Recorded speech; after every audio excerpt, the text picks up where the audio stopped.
Is Wembanyama the greatest prospect you have witnessed since LeBron, do you think, Jay?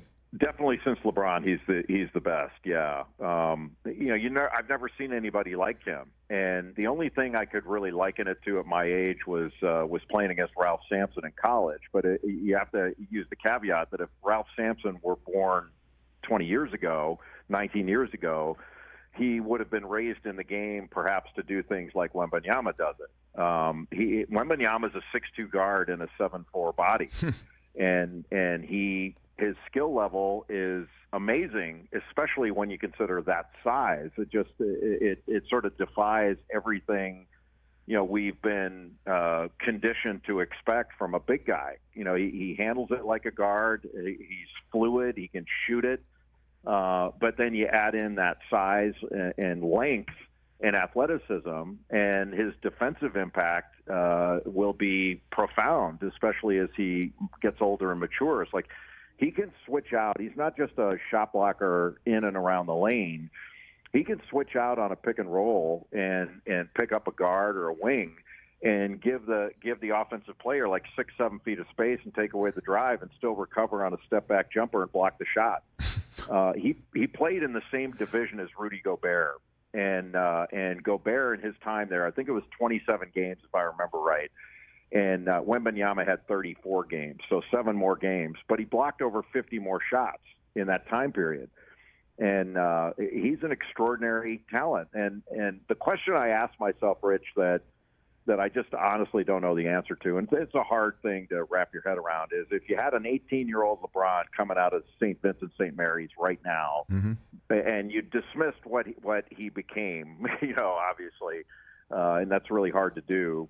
Because you would take the bird in the hand if you had the choice. But you put him up against, if they were in the same draft this year with a 19-year-old Victor Wembanyama, you'd be scratching your head over the right thing to do. That's how transformational this guy can be, and frankly is. And he's going to, absent injury, that's the only thing that derails this is injury. And he's shown no history of injury, no hint of it. And in fact, does a lot of injury prevention stuff that is sort of next level for his where he is in the game. So, let me just hit that last point. If you had the 18-year-old LeBron coming out of high school in Akron right now, and the 19-year-old Wembanyama coming out of where he's coming out of right now, you truly would be grinding tape and having a table-pounding conversation with your staff as to what's the right thing to do, for real. I would. Yeah, I would. And I don't know that you'd have to watch tape that much. You'd just be going, okay, you've got a guy that you know is going to be – you got 2 guys that you know are going to be great.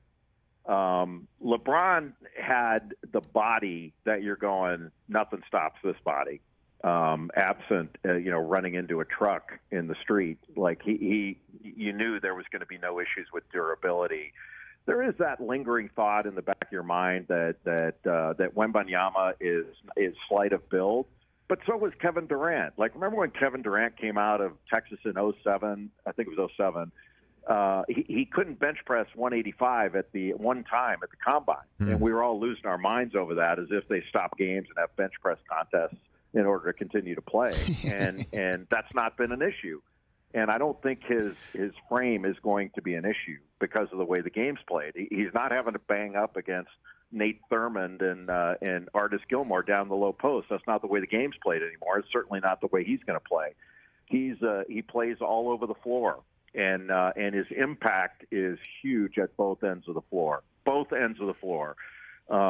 He's can't miss absent injury, and I really believe that's the only thing that has a chance to even come close to derailing what is very likely to be a Hall of Fame career. When you mentioned the bench press at the combine, Jay Bilas brings up the story of Deion Sanders many times at the combine, and part of NFL Network's coverage when he was watching defensive backs put up 225 with weight and reps and try to bench press. He's like, why are we making these guys do this? I never had to put Jerry Rice across my chest and lift him, is what he would say.